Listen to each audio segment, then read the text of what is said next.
অজ্ঞতার জন্য আমি সরি, আমার অজ্ঞতার জন্য আমি সরি। ধন্যবাদ।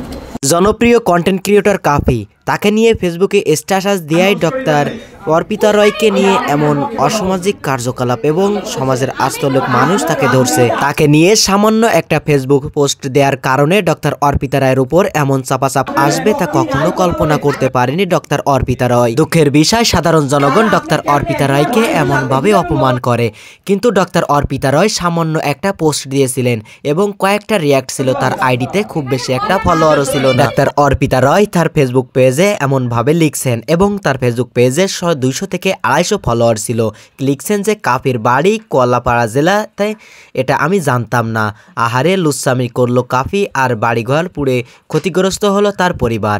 আসলে সে বলছে যে সে বোঝাতে চাইছে তার জন্য তার পরিবারটাই ক্ষতি হচ্ছে সে এমন রং কাজ করার কারণে। এরপর ডক্টর অর্পিতা রয় সাধারণত 1 ঘন্টার মতন পোস্ট দেওয়ার সঙ্গে সঙ্গে সাধারণ জনগণ তার এখানে চলে যায় এবং ডক্টর অর্পিতা রয় তাকে বোঝাতে চায় যে আসলে তুমি এমন পোস্ট দিছো কেন, কিন্তু ডক্টর অর্পিতা রয় সবাইকে বুঝিয়ে বলে যে আসলে আমি বুঝতে পারিনি যে আসলে এই জিনিসটা নিয়ে এত দূর হয়ে যাবে, আর আমি তার খারাপ চেয়েও এই পোস্টটা করিনি।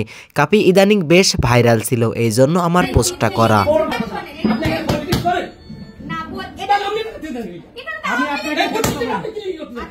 তাছাড়াও এলাকার পাতি নেতাগুলো বিশেষ করে এমন করে, কারণ এমন স্বাভাবিক পোস্ট সবাই দিয়ে থাকে। কাফি যে মেয়ে নিয়ে সমালোচনা হয়েছিল সেটাই নিয়েই ডক্টর অর্পিতা রয় লিখছিল এবং ডক্টর অর্পিতা রয় এটা কোনো সিরিয়াসভাবে নেয়নি।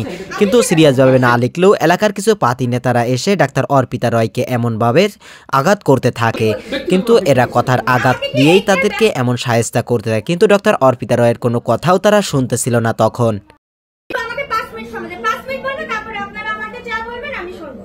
এখানে বিষয় হচ্ছে কি, ফেসবুকে কিছু ভাইরাল হয়েছে, কাফিকে নিয়ে একটু সবাই যে হাত ধরে নিয়ে অনেকে ভিডিও দিয়েছে। এছাড়াও ডাক্তার অর্পিতা রয় বলে যে কাফিকে হাত ধরা নিয়ে সবাই এমন ভিডিও দিয়েছে বা লিখছে, শুধু আমি যে একাই করছি এমন না, কিন্তু তারপরও আমি এটা মন্তব্য করেছি যে কাফির জন্য তার পরিবারই ক্ষতিগ্রস্ত হয়েছে। এই কথা নিয়ে যদি এত দূর হয় তাহলে আমি দায়ী নই।